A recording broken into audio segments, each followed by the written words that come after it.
By the time we finished, we had assembled what could easily be considered a full criminal dossier. "Done," Leo said, leaning back with a triumphant expression. "This is enough to sink them financially and legally. The question is, what are you going to do with this information?" I took a few seconds to think, as a cold clarity settled over me. "I want them to feel exactly what they made me feel, used, betrayed, exploited, and completely powerless." "Now you're talking," Leo said, nodding with conviction. "But we have to be smart about this. We can't just blow everything up at once." It was time to act with precision. We needed to apply progressive pressure so my family would understand exactly what they were losing, and why. Leo explained what he called the cascade strategy, a structured method to dismantle, step by step, the support system they had benefited from for years. The first phase involved gradually cutting off their access to my funds and credit lines, so they'd begin to feel financial strain without immediately realizing the source. In the second phase, we'd shut down every service and account I had been financing, forcing them to take responsibility for their own basic needs. The third phase would be the most delicate, exposing Uncle Ernesto's fraud to the proper authorities and letting the criminal justice system handle the rest. "And what about Natalia?" I asked. Leo smiled with a nearly demonic expression. "Oh, I have very specific plans for your dear sister," he said, his tone heavy with intent.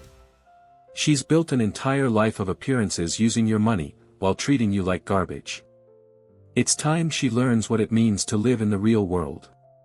We decided to start with small but strategic moves that would build up over time.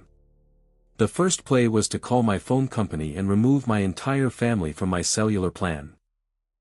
There were no warnings, no explanations, no chance for them to make alternate arrangements. Their phones simply stopped working in the middle of whatever conversations they were having. Within 3 hours, I had over 20 missed calls and 40 text messages from various family members, all desperately trying to understand why their phones had suddenly gone dark. Some were confused, "Did you forget to pay the bill?" Others were demanding, "Fix this right now." And the most desperate, "I need my phone for work, Samuel, please." I didn't respond to any of them. The next step was to remove myself as an authorized user from all utility accounts, electricity, gas, internet, water, everything that had been paid automatically with my credit card. I called each company, canceled the payments, and informed them I was no longer responsible for those services. The beauty of this approach, Leo explained enthusiastically, is that they can't blame you directly. It all looks like a series of administrative issues. They have no way of knowing it's part of a plan. They'll have to solve each problem individually, without seeing the connection. The third step was the car insurance. For years, my entire family had been included in my group policy because it was more affordable that way. I called my agent and removed them from the plan effective immediately. That's when things got truly interesting. The next day, Raul, my father, was pulled over by the police on his way to the hardware store. It was a routine stop. What should have been a minor warning turned into a disaster when the officer discovered his vehicle had no valid insurance. Result, a $450 fine, the car impounded on the spot, and his license suspended until he could present new coverage. He called me, screaming, furious, convinced the insurance company had made a mistake and demanding I fix everything immediately. I didn't answer. I let the call go straight to voicemail.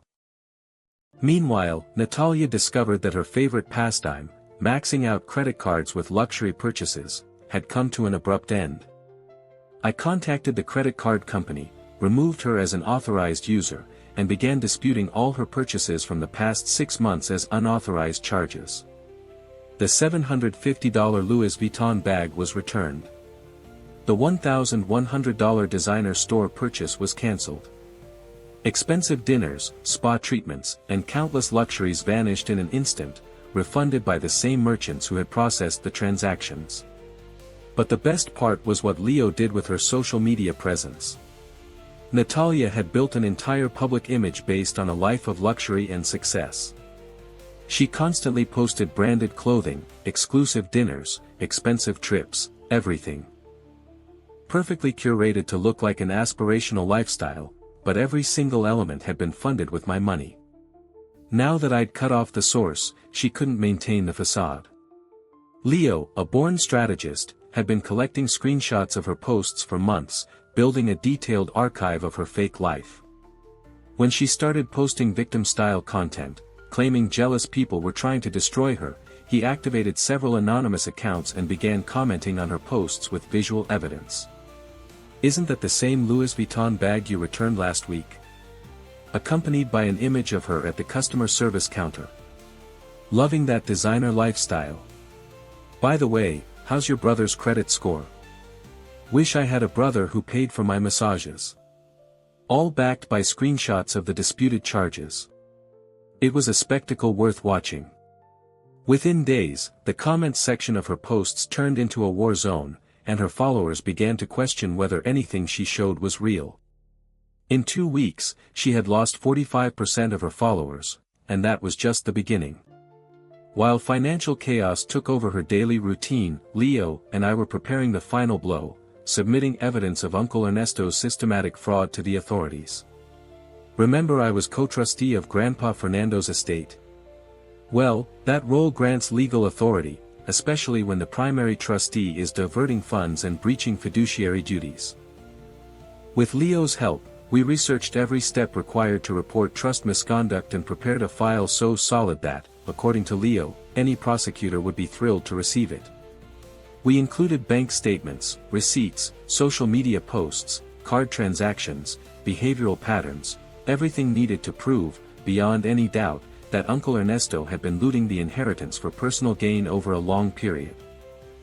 But before triggering that legal bomb, we wanted to give them one last chance to show who they really were and what they truly cared about. So I drafted an email addressed to the entire family group. The tone was formal, clear, and absolutely reasonable. "Hello everyone. I've been reviewing some financial documents related to Grandpa Fernando's estate and have detected certain irregularities that must be investigated. As the alternate trustee, I have a legal responsibility to look into these matters. I sent a formal message to Uncle Ernesto requesting detailed explanations for several withdrawals made from the estate's accounts. The request included a list of 18 suspicious transactions totaling over $52,000. The response came quickly, immediate, perfectly coordinated, and exactly as Leo and I had predicted. "You have no authority to question my decisions or how I manage this estate," Ernesto replied. "I've handled all of this without needing anyone to supervise or interfere."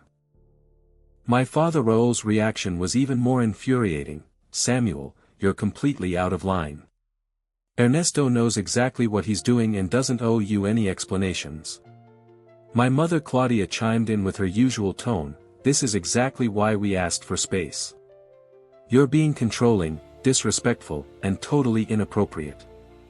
And then Natalia, with her typical lack of empathy, "Please, can you leave everyone alone for once? Your obsession with money and control is scary."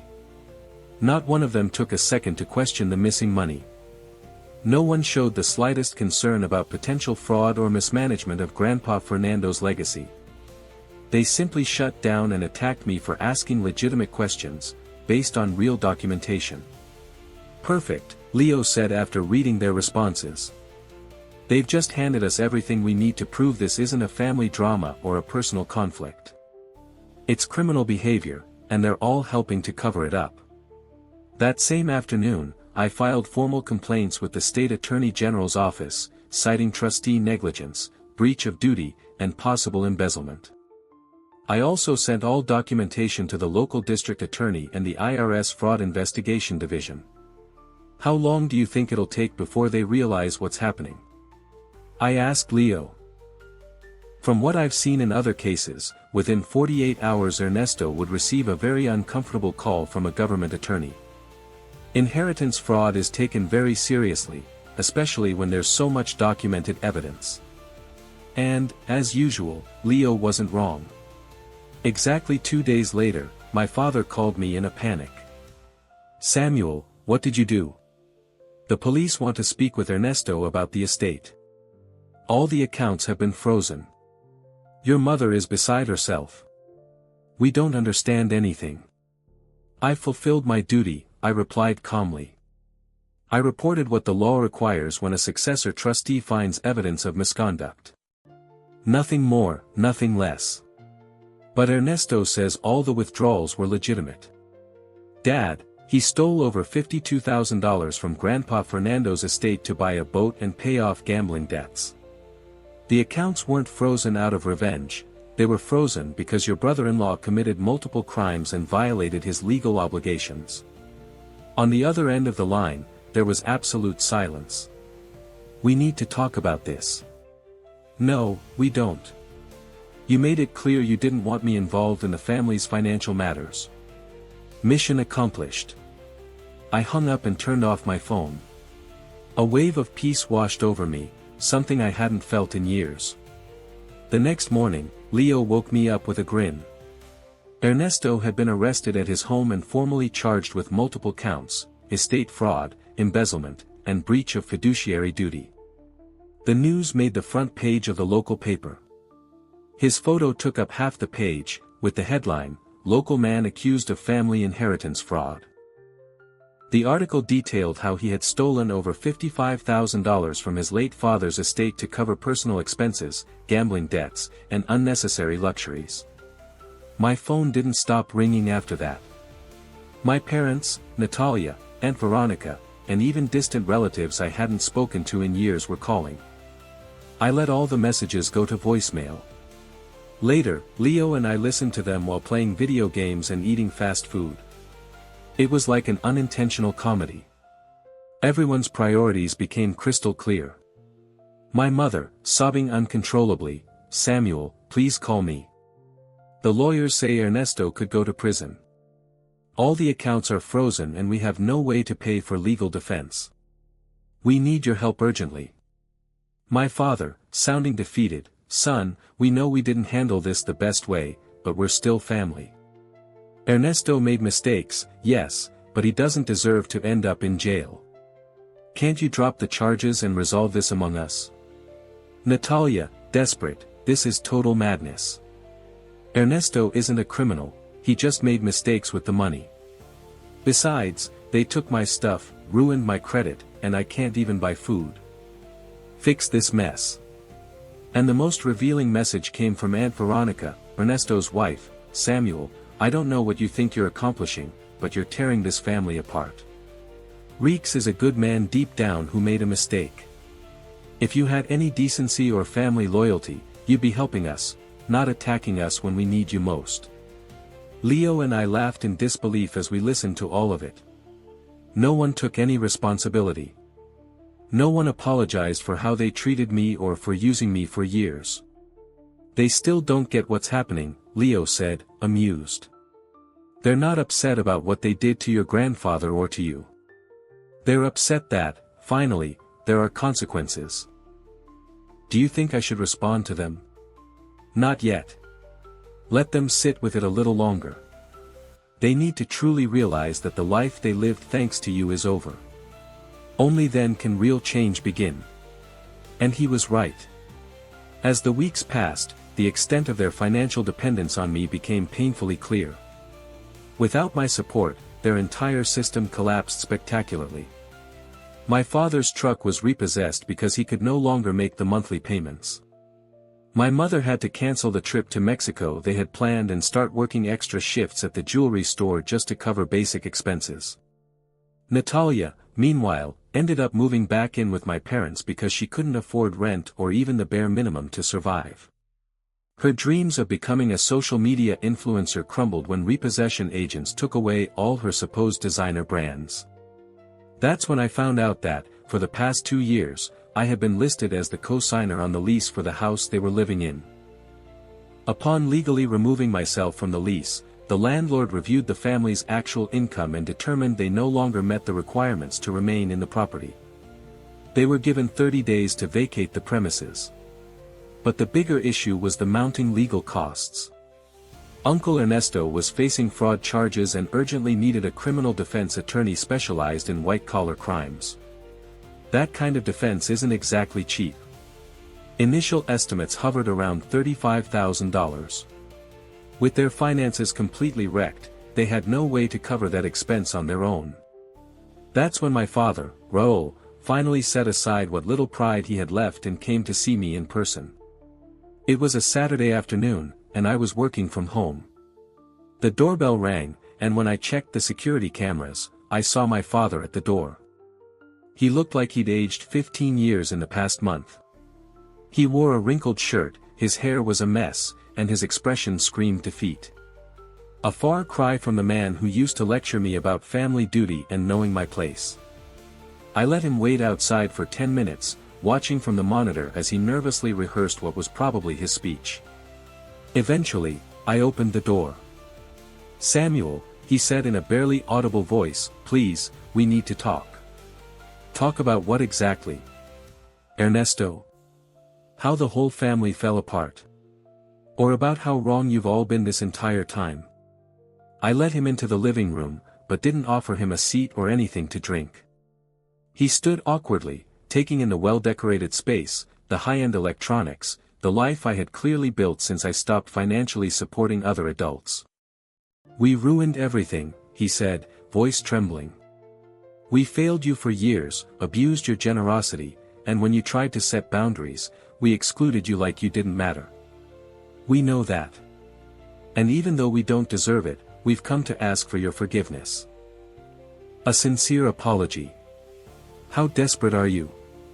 I watched his shoulders collapse completely at the question. His voice, heavy with anguish, was clear. "We're going to lose the house in less than 2 weeks. Ernesto is facing 5 to 10 years in prison if we don't get proper legal defense. Claudia is physically and emotionally exhausted from working double shifts. And Natalia, well, she's now considering moving to Las Vegas to work as a bar waitress because she sees no other way out with her ruined credit history." I had to stifle a laugh. Natalia, who always thought she was too refined for any ordinary job, was now about to learn what it meant to earn a living without relying on family money. "All of that sounds like problems that aren't mine," I replied bluntly. "You're absolutely right. They're not," Raoul nodded.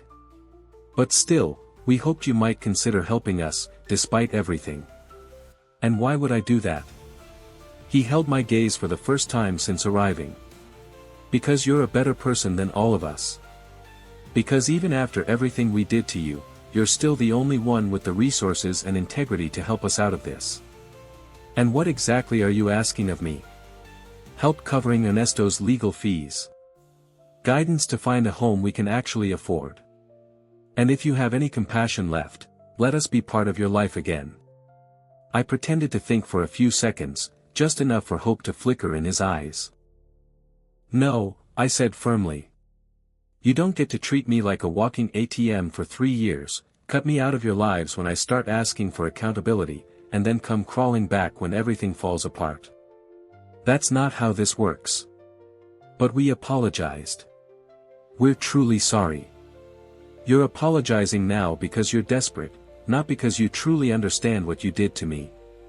If Ernesto weren't facing charges, if you hadn't lost control of your finances, if you could still maintain your lifestyle without me, would you be here asking for forgiveness, or would I still be the problematic one, who makes everyone uncomfortable with his questions?" He didn't answer. We both knew the truth. "This is what's going to happen," I continued, my tone final. "Ernesto will plead guilty and spend a good amount of time in prison, because he's a thief who defrauded his own deceased father's estate. You and Mom will move into a home you can afford with your actual income. Natalia will have to find a real job and learn what life is like without the financial safety net of the family. And you all will face the consequences of having treated me like a burden for years. And what will you do? I'll continue living my life, surrounded by people who value me as a human being, not as a source of money. Starting with Leo, who's been more of a brother to me than any of you ever were." Right at that moment, as if we had rehearsed it, Leo walked into the house carrying food for our gaming session. "Well, what a surprise, Mr. Herrera," Leo greeted with obvious sarcasm. "How's the whole family bankruptcy going?" My father's face turned red with shame and anger. He didn't say a word. He simply turned around and left, probably never to come back again.